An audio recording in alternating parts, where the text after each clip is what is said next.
Hola, buen día. Comenzaremos con la lección número 15, que es Teorías científicas del origen de la vida. El hombre siempre se ha preguntado ¿de dónde es que surgen las cosas? Entre esas preguntas se encuentra ¿de dónde es que surge la vida? La ciencia ha tratado de responder esa pregunta a través de la evidencia que se conoce y el procesamiento de esta información. Y a partir de esto han surgido varias teorías científicas que buscan dar una respuesta a esta pregunta. La primera respuesta que se le dio hace ya bastante tiempo, milenios, fue la teoría de la generación espontánea, que fue sugerida por gente como Aristóteles y que decía que la vida compleja animal o vegetal podía surgir a partir de materia no viva. Por ejemplo, si yo fuera a dejar algo de trigo en una esquina, esta teoría dice que eventualmente, espontáneamente, aparecerían ratones ahí. Aunque esta teoría fue desmentida hace siglos por Louis Pasteur. La siguiente teoría fue dada por gente como Anaxágoras o Richter, que fue la teoría de la panspermia. Esta dice que la esencia de la vida existe en todo el universo y que la razón por la que existe en la Tierra fue porque esta esencia llegó y aquí pudo procesarse, aquí pudo darse la vida. Richter, de hecho, sugiere que esta esencia de la vida son las bacterias.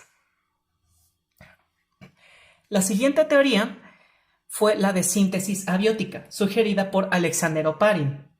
Él sugiere que las condiciones físico-químicas, la energía solar, el calor volcánico y las descargas eléctricas de la Tierra primitiva, las condiciones que se cree que tuvo la Tierra primitiva, según registros geológicos, fueron la clave para que los gases atmosféricos y las moléculas simples pudieran convertirse en partículas prebióticas, partículas que precedieran a la vida.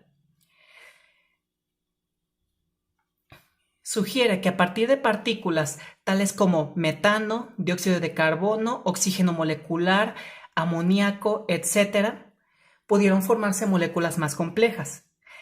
Y a partir de su estancamiento, diversificación y diseminación, pudo entonces crearse vida, como la conocemos. La siguiente es la teoría del origen hidrotermal esperemos que no me falle el alemán, si no me equivoco, el nombre se pronuncia Günther Walter-Schosser.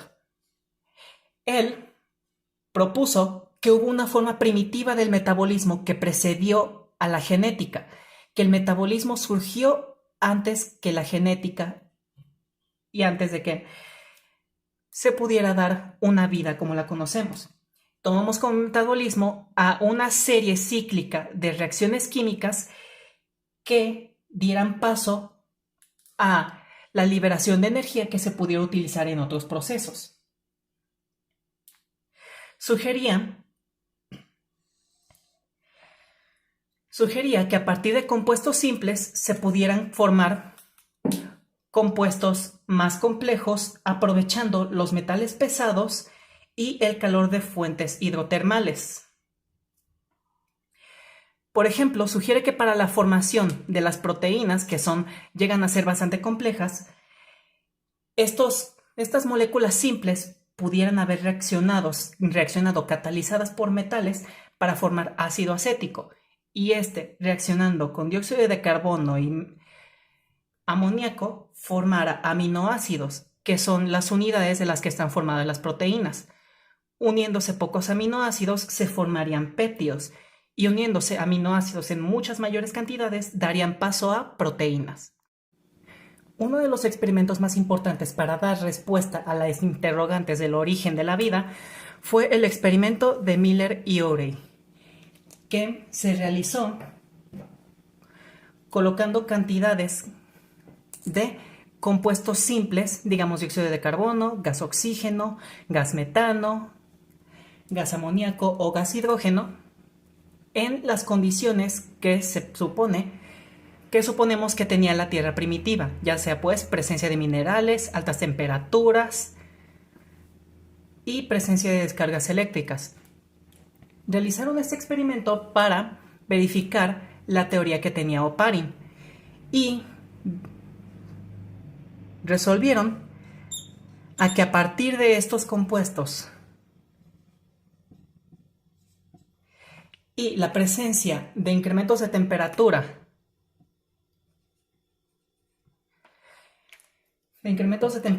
metales como catalizadores y descargas eléctricas, terminaron formándose biomoléculas, aminoácidos, lípidos, carbohidratos y ácidos nucleicos, lo que conocemos como biomoléculas, las moléculas de las que estamos compuestos los seres vivos. El estudio de la vida comienza con el estudio de la célula, que es pues estudiada por una rama de la biología llamada citología, que nos otorga gran parte del conocimiento biológico actual a partir del estudio de la célula y sus componentes, así como sus interacciones, ya sea con otras células, con el medio o bien con varias de la materia que absorben. En las condiciones físico-químicas actuales y de forma natural, únicamente las células pueden sintetizar biomoléculas. Recordemos que en la Tierra primitiva, según se cree, existían condiciones físico-químicas y ambientales extremas, temperaturas muy altas, descargas eléctricas, gran presencia de minerales y demás. Esas condiciones muy raramente están presentes aquí. Y de ahí el experimento de Miller de hace un momento, que tuvo que pues añadir estas condiciones de forma artificial para crear biomoléculas. Así que ahí se cumple lo de en condiciones físico-químicas actuales. Y por otra parte, si bien la química ya está lo suficientemente avanzada como para producir biomoléculas a partir de moléculas que no son biomoléculas, esta requiere que nosotros como humanos, digamos, metamos mano ahí. No ocurre de forma natural. Por lo que, de nuevo, únicamente la célula puede sintetizar las que conocemos como biomoléculas, que son carbohidratos, lípidos, proteínas y ácidos nucleicos. La célula es considerada como la unidad más básica de la vida. La unidad más básica de la vida que pueda mantenerse a sí misma, podríamos decirlo. Si dividiéramos la célula en sus componentes, estos componentes no pueden sostener ninguna forma de vida por sí solos, tienen que estar juntos en forma de célula para sostener su propia vida, sostener sus propias reacciones, sus propios cambios y su propia generación o regeneración. Y ahí es donde viene una pregunta. ¿Y los virus cuentan como células? ¿Cuentan como formas de vida? Realmente no.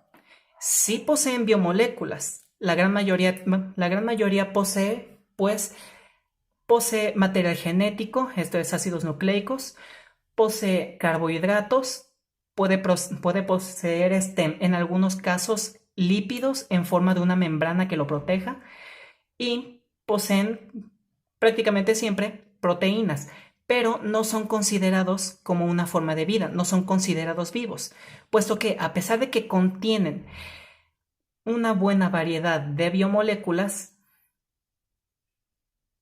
no son vida como tal, no tienen un metabolismo y no se generan ni se regeneran por sí solos.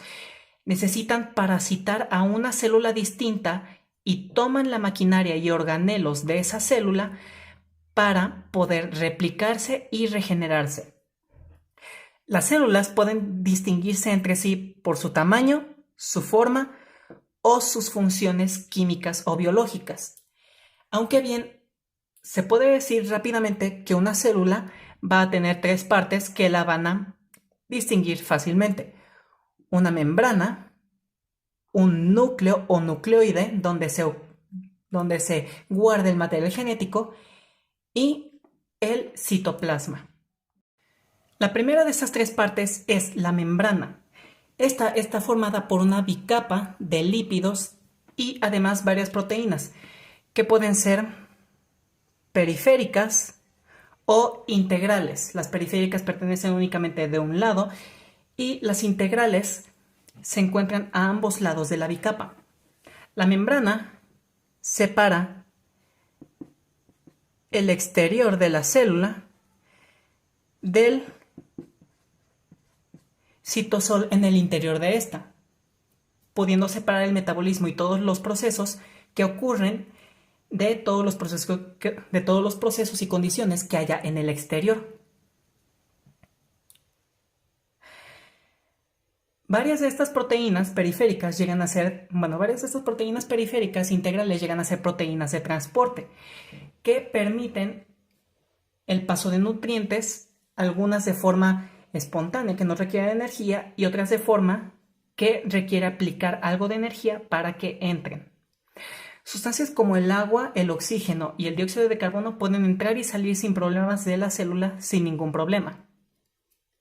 Los ácidos grasos de los que se compone la célula tienen una estructura como la que se mostraría aquí, que tiene una cabeza hidrofílica, esto es, que tiene afinidad por el agua, y una cola hidrofóbica, que repele el agua. Si quisiéramos verlo desde un punto de vista más químico, esta sería más o menos la estructura. Ya vemos dónde cada punto equivaldría a un carbono en esta cadena. Y aquí, este grupo con un hidrógeno y un oxígeno puede formar puentes de hidrógeno con el agua que hay en el exterior o interior de la célula.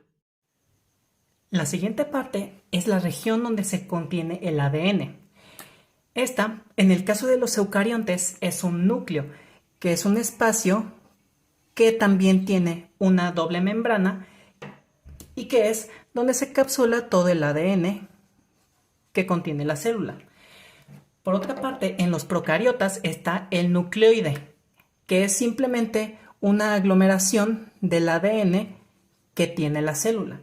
Pronto vamos a ver un poquito más sobre esta distinción entre eucariotes y procariotes. Y por último tenemos al citoplasma, que es una matriz semilíquida a base de agua que contiene además de esa matriz semilíquida, contiene además a las partes de la célula y los organelos que están dedicadas a la síntesis de proteínas, la síntesis de otras moléculas que conformen a la propia célula y al metabolismo, esto es el aprovechamiento de nutrientes para la generación de energía u otros compuestos.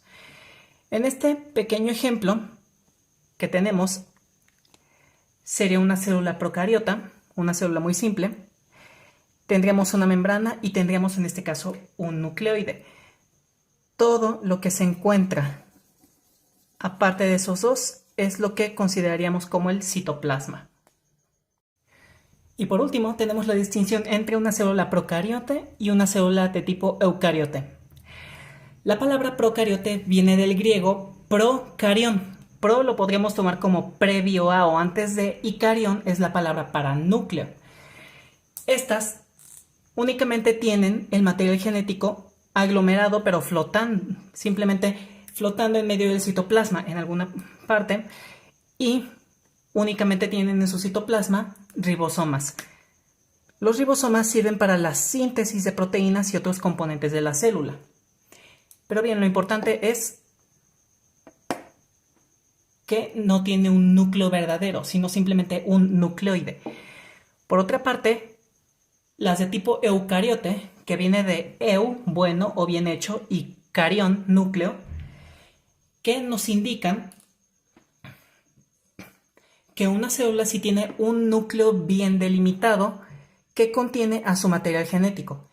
Las células eucariontes además contienen una variedad de organelos que les permiten o les facilitan el aprovechamiento de nutrientes, la síntesis de proteínas y otros componentes y demás procesos biológicos.